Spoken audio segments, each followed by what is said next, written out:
நண்பர்கள் அனைவருக்கும் வணக்கம். நான் அம்பாசமுத்திரம் அட்வொகேட் வள்ளுவராஜ் பேசுகிறேன்.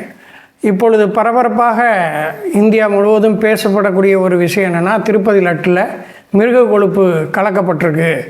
அதாவது அந்த தயாரிக்கக்கூடிய நெய்யில் மிருக கொழுப்பு கலந்த நெய்யை தான் பயன்படுத்தியிருக்காங்க அப்படிங்கிறதான் பிரதான குற்றச்சாட்டு. இப்படி ஒரு அறிக்கை ஆந்திர முதலமைச்சர் சந்திரபாபு நாயுடு அவர்களிடம் வழங்கப்பட்டிருக்கு. இது சம்பந்தமாக மத்திய சுகாதாரத்துறை அமைச்சர் நட்டா அவர்கள் மாநில அரசிட்ட அறிக்கை கேட்டிருக்காங்க. ஏற்கனவே ஆந்திர துணை முதல்வரும் இது சம்பந்தமாக ஒரு 11 நாள் விரதத்தை ஆரம்பிச்சிருக்காங்க. திருப்பதி தேவஸ்தானம் இந்த மிருக கொழுப்பு கலந்த விஷயத்தில் பரிகார பூஜைன்னு ஒன்று நடத்தியிருக்காங்க. அடுத்தால மக்கள்கிட்டையும் வீடுதோறும் திருவிளக்கு ஏற்றுங்க, சில மந்திரங்களை உச்சரிங்க அப்படின்னு சொல்லி வேண்டுகோள் கொடுத்துருக்காங்க. இது போக இந்த விஷயத்தில் பார்த்திங்கன்னா, சுப்பிரமணிய சுவாமி அவர்கள் சுப்ரீம் கோர்ட்டில் வழக்கு தாக்கல் பண்ணியிருக்காங்க.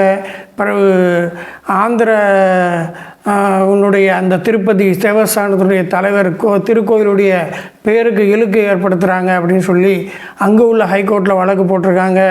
அது போக பார்த்திங்கன்னா, முன்னாள் முதலமைச்சர் ஜெகன்மோகன் ரெட்டி அவர்கள் பிரதமருக்கு அந்த திருப்பதி தேவாலயத்துக்கு இழுக்கு ஏற்படுத்தி விட்டார் சந்திரபாபு நாயுடுன்னு அவர் ஒரு புகார் கடிதம் எழுதியிருக்காரு. ஆக இப்போ யாருடைய சொல்லில் உண்மை இருக்குது, யார் இதில் பிரச்சனை இருக்குது, எதுவுமே யாருக்கும் தெரிய மாட்டேங்குது. அந்த அறிக்கை உறுதிப்படுத்தப்பட்டதா அல்லது அந்த அறிக்கையினுடைய அடிப்படையில் உண்மையிலேயே மிருக கொழுப்பு கலந்து அந்த நெய்யில் அந்த திருப்பதி தேவஸ்தானத்தினுடைய பிரசாத லட்டு தயாரிப்பில் அந்த நெய்யில் மிருக கொழுப்பு கலக்கப்பட்டதா அப்படிங்கிற விஷயம் உறுதி செய்யப்பட்டு விட்டதா இல்லையாங்கிற ஒரு விஷயம் கூட இன்னும் தீர்வாகாமல் இருக்குது. இப்படிப்பட்ட ஒரு நிலைமையில் இருக்குது. ஆனால் எப்படி பார்த்தாலும் கூட ஒரு மனிதர்களுடைய மத நம்பிக்கையை சீர்குலைக்கக்கூடிய அல்லது அந்த ஒரு திருக்கோவிலினுடைய பெருமைக்கு கஷ்டம் ஏற்படுத்தக்கூடிய அல்லது அவப்பெயர் ஏற்படுத்தக்கூடிய எந்த விஷயமானாலும் அது ஒரு பெரிய விஷயந்தான். அதுலேயும் இந்துக்கள் மிக உயர்வாக நினச்சி வணங்கக்கூடிய ஒரு ஆலயமாக திருப்பதி இருக்குது. திருப்பதி வெங்கடாசலபதி அப்படிங்கிறவர் எல்லாத்துக்கும் ஒரு மிகப்பெரிய கடவுளாக தெரிகிறாரு. பொதுவாகவே அவரை வணங்கினால் நிச்சயமாக நாம் கேட்டது நிறைவேறும் அப்படின்னு நினைக்கிறாங்க. அதே மாதிரி பார்த்திங்கன்னா, உலகத்திலிருந்து வரக்கூடிய மற்ற மதத்தை சார்ந்த அந்த நாட்டினுடைய தலைவர்கள் வந்தால் கூட திருப்பதியில் சென்று வழிபாடு செய்வதற்கு தயங்குவதில்லை. இதுதான் நம்ம பொதுவாக பார்க்குறோம். எல்லா நாட்டு அரசியல் தலைவர்களும் அந்த நாட்டினுடைய தலைவர்களும் வந்தால் திருப்பதி கோயிலுக்கு போகிறது தவறுவதில்லை. அதாவது பொதுவாக பார்த்திங்கன்னா, திருப்பதிக்கு போனால் திருப்பம் ஏற்படும் அப்படிங்கிறது இந்துக்களுடைய பெரிய நம்பிக்கை. அதே மாதிரி எல்லா விதமான வேண்டுதல்களையும் பொருளாதாரம் சம்பந்தப்பட்ட எல்லா வித வேண்டுதல்களும் உடனே நிறைவேறும் அப்படிங்கிறது தான் இந்துக்களுடைய நம்பிக்கை. அப்படிப்பட்ட உயர்வான ஒரு பக்தியை வைத்திருக்கக்கூடிய திருப்பதி தேவஸ்தானத்தினுடைய பிரசாத லட்டில் இப்படி ஒரு அநியாயம் நடந்திருக்கு அப்படிங்கிறது ஒரு பெரிய விஷயம் தான். அதில் எந்த சந்தேகமும் கிடையாது. ஏன்னு சொன்னால், மத உணர்வுகள் புண்படுத்தப்படும் பொழுது அது ஒரு மிகப்பெரிய கலகத்தை ஏற்படுத்தும். இதை ஏற்கனவே இந்தியா 1857 சிப்பாய் கழகம் அப்படிங்கிற, அதாவது முதல் சுதந்திர போர்னு கூட சொல்லுவாங்க. அந்த சிப்பாய் கழகத்தில் என்ன பிரச்சனை அப்படின்னு சொன்னால், அந்த முதல்ல ஒரு என்ஃபீல்டு ரக துப்பாக்கி அறிமுகப்படுத்தப்படுது. அந்த துப்பாக்கியில் குண்டு, அதில் பயன்படுத்தக்கூடிய குண்டு மிருக கொழுப்பு, அதாவது பன்றி கொழுப்பு மற்றும் மாட்டினுடைய பசுவினுடைய கொழுப்பில் அந்த உரை சுற்றப்பட்டு வருது. அந்த உரையை வாயால் கடித்து தான் எடுத்துகிட்டு தான் அந்த குண்டை பயன்படுத்த முடியும் அப்படிங்கிற ஒரு நிலைமையில் அதை கட்டாயப்படுத்தினாங்க ஆங்கில அரசு. அதனால் அந்த இராணுவத்தில் இருந்தக்கூடிய சிப்பாய்களே அதை எதிர்த்து கலகம் பண்ணாங்க. ஆக எதுவானாலும் சரி தான், என்னைக்கானாலும் சரி, ஒரு மக்களுடைய மத உணர்வுகளை புண்படுத்தக்கூடியதுங்கிறது மிகப்பெரிய மோசமான ஒரு பிரச்சனை. ஆனால் இந்த விஷயத்தில் ஒரு பெரிய கஷ்டமான ஒரு சூழ்நிலை எங்கே இருக்குன்னா, பல சந்தேகங்களும் ஏற்படுது. இப்படிப்பட்ட ஒரு பெருமை வாய்ந்த ஒரு திருக்கோயிலுடைய பிரசாத தயாரிப்பில் இப்படி ஒரு அநியாயம் நடந்திருக்குன்னு சொன்னால் அதை செஞ்சது யார் அப்படிங்கக்கூடிய ஒரு மிகப்பெரிய கேள்வி இன்றைக்கி மக்களுக்கு விடை தெரியாமல் இருக்குது. பொதுவாக திருப்பதி திருக்கோயிலை பற்றி சொல்லும்போது சொல்லுவாங்க, திருக்குறளில் வந்து அருள் இல்லாருக்கு அவுலகம் இல்லை, பொருள் இல்லாருக்கு இவ்வுலகம் இல்லாகி ஆங்கு அப்படின்னு சொல்லி ஒரு திருக்குறள் இருக்குது. அதாவது அருள் இல்லாதவங்களுக்கு அந்த மேன்மையானவருடைய உலகத்தில் இடம் கிடையாது, பொருள் இல்லாதவருக்கு இந்த உலகத்தில் சரியான ஒரு மதிப்பு மரியாதை இருக்காது அப்படிங்கிறது தான் அந்த திருக்குறள்.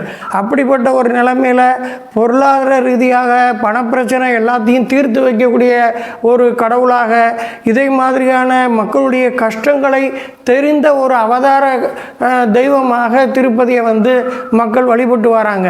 அப்படிப்பட்ட ஒரு திருப்பதியில் இப்படி ஒரு அநியாயம் நடந்திருக்கு அப்படிங்கும்போது மக்களுடைய மனம் ரொம்ப வேதனைப்படுது. பொதுவாகவே இந்து மக்கள் பார்த்திங்கன்னா ஒருத்தர் கோயிலுக்கு போகிற வழியில் ஒரு தீட்டுப்பட்ட, அதாவது ஒரு இறந்த வீட்டில் இருந்து துசி போயிட்டு வந்தவர் தொட்டுட்டா கூட வீட்டில் போய் திருப்பி குளிச்சுட்டு வந்து திருப்பி கோயிலுக்கு போவாங்க. அதே மாதிரி ஒரு சாக்கடையோ அல்லது ஒரு வேறு ஏதோ ஒன்று உடலில் பட்டுட்டா கூட, அந்த உடையில் பட்டுட்டா கூட வீட்டில் போய் குளிச்சு ட்ரெஸ்ஸை மாற்றிட்டு திருப்பி கோயிலுக்கு போவாங்க.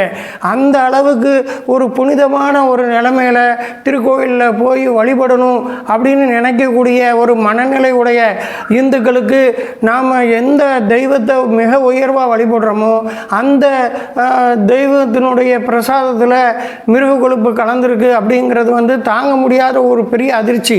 அதுலேயும் மிகுந்த ஒரு ஆசார அனுஷ்டானங்களை பின்பற்றக்கூடிய அந்த குடும்பங்களில் வந்து அது மிகப்பெரிய வேதனை தரக்கூடிய ஒரு விஷயம். அப்படிப்பட்ட ஒரு அநியாயம் நடந்திருக்கு அப்படின்னு சொன்னால் இதில் பெரிய யோசனையாக இருக்கிறது என்னென்னா, பொதுவாக ஒரு எந்த பேட்சினுடைய லட்டை வந்து பரிசோதனை பண்ணி அந்த லட்டு தயாரிக்கப்பட்ட நெய்யில் இந்த மிருக கொழுப்பு கலந்துருக்குன்னு கண்டுபிடிச்சிருக்காங்களோ அந்த பேட்சினுடைய லட்டு தயாரிப்புக்கு பயன்படுத்தப்பட்ட நெய்யை யார் சப்ளை பண்ணாருன்னு கண்டுபிடிக்கிறது ஒன்றும் பெரிய விஷயம் கிடையாது. அப்படிப்பட்ட இதுவரை அப்படி ஒரு புகாரே வந்து யாரும் கொடுக்கலை. அந்த புகார் கொடுக்கப்படலை, யாரும் சரியான முறையில் விசாரிக்கப்படலை, யாரும் கைது செய்யப்படலை. அதாவது இந்து மத உணர்வு வந்து புண்படுத்தப்பட்டிருக்கு, அது மத நிந்தனை. அதே மாதிரி அந்த திருப்பதி லட்டு தயாரிக்கக்கூடிய அந்த நெய் அதில் ஒரு மிகப்பெரிய கலப்படம் நடந்திருக்கு. அப்போ அது வந்து உணவு கலப்பட சட்டப்படி தப்பு. அப்படி அதே மாதிரி பார்த்திங்கன்னா ஏமாற்றுதல், இந்த சீட்டிங், இந்த 420 இந்த மாதிரி எல்லா விஷயமும் இதில் சட்டப்படியான நடவடிக்கைகள் எடுக்கக்கூடிய ஒரு வாய்ப்புகள்லாம் இதில் இருக்குது. ஆனால் இதுவரை எந்த ஒரு புகார் மனுவும் கொடுக்கப்பட்டதாகவோ அல்லது முதல் தகவல் அறிக்கை பதிவு செய்யப்பட்டதாகவோ எந்த விதமான செய்தியும் இல்லை. இப்படியெல்லாம் ஒரு நிலைமை இருக்கும் பொழுது இது ஏன் இப்படி நடக்குது? இது ஒரு பக்கம். இன்னொரு பக்கத்தில் தமிழ்நாட்டில் வந்து அரசாங்கம் வந்து ஆவின் அப்படிங்கிற ஒரு நிறுவனம் மூலமாக நெய் தயாரிக்கிறாங்க. கர்நாடகத்தில் பார்த்திங்கன்னா நந்தினின்னு சொல்லி ஒரு நிறுவனம் மூலமாக நெய் தயாரிக்கிறாங்க. இப்படிப்பட்ட ஒரு அரசு நிறுவனத்திலிருந்து நெய் கொள்முதல் செய்யாமல் தனியார்கிட்டருந்து எதுக்காக நெய் வந்து கொள்முதல் செய்யப்பட்டது அப்படிங்கிறது ஒரு பெரிய கேள்வி. இன்னும் சொல்ல போகிறா இருந்தால் செல்வம் கொழிக்கக்கூடிய, வருமானம் செழிக்கக்கூடிய ஒரு தேவாலயமாகத்தான் திருப்பதி இருக்குது. அப்படிப்பட்ட திருப்பதி தேவஸ்தானம் நினச்சா அவங்களுக்குனே ஒரு பசுமாட்டு பண்ணை வைக்கலாம், அவங்களே சொந்தமாக நெய் தயாரிக்கலாம். இது எந்த விதமான இப்படி ஒரு அவதூறுக்கும் இடம் கொடுக்காம செயல்பட முடியும். அதை ஏன் தேவஸ்தானம் செய்யலை அப்படிங்கிற ஒரு கேள்வியும் எழுது. இப்படி பல்வேறு விதமான முறையில் பார்த்திங்கன்னா எந்த வகையில் பார்த்தாலும் மக்களுக்கு வந்து ஒரு மனதில் வந்து தாங்க முடியாத ஒரு வேதனையை தரக்கூடிய ஒரு விஷயமாக இருக்குது. இதில் வந்து இந்த மேற்கண்ட குறைபாடுகளுடைய நடைமுறையை பார்க்கும்போது உண்மையிலேயே இப்படி ஒரு குற்றம் நடந்திருக்குமானால் ஏன் இதுவரை சட்டப்படியான ஒரு நடவடிக்கைகள் தொடங்கப்படவில்லை என்பது வந்து ஒரு மிகப்பெரிய கேள்விக்குரிய விஷயமாக இருக்குது. இதையெல்லாம் வந்து மக்கள் வந்து சிந்திக்க வேண்டியிருக்கு. அதே நேரத்தில் சின்ன ஒரு பொறி கூட மிகப்பெரிய ஒரு கலவரத்துக்கு ஆளாகிவிடும்.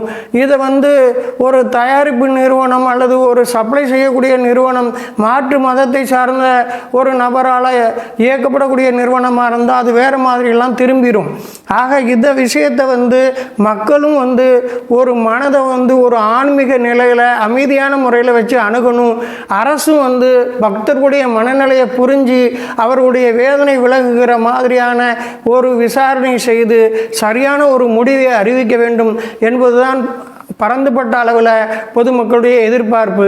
இதை சரியான முறையில் ஆந்திர மாநில அரசும் மத்திய அரசும் மற்றும் நீதிமன்றங்களும் விசாரணை அமைப்புகளும் திருப்பதி தேவஸ்தானமும் செய்ய கடமைப்பட்டிருக்கு.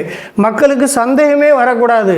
இது வந்து அரசியல் செய்யக்கூடிய இடமாகவும் மக்கள் அந்த அரசியல்வாதிகள் நினைச்சிடக்கூடாது. இந்த விஷயத்தை உடனடியாக தீர்வுக்கு கொண்டு வர வேண்டியது அனைவரது நலனுக்கும் அமைதியான ஒரு நாட்டிற்கும் அவசியமானது என்பதுதான் பொதுவான கருத்து. இந்த பதிவை குறித்த உங்களுடைய நாகரிகமான கமெண்ட்களை வரவேற்கிறேன். வேறு என்ன பதிவுகள் தேவை என்ற கருத்தையும் உங்களிடத்தில் எதிர்பார்க்கிறேன். நன்றி, வணக்கம்.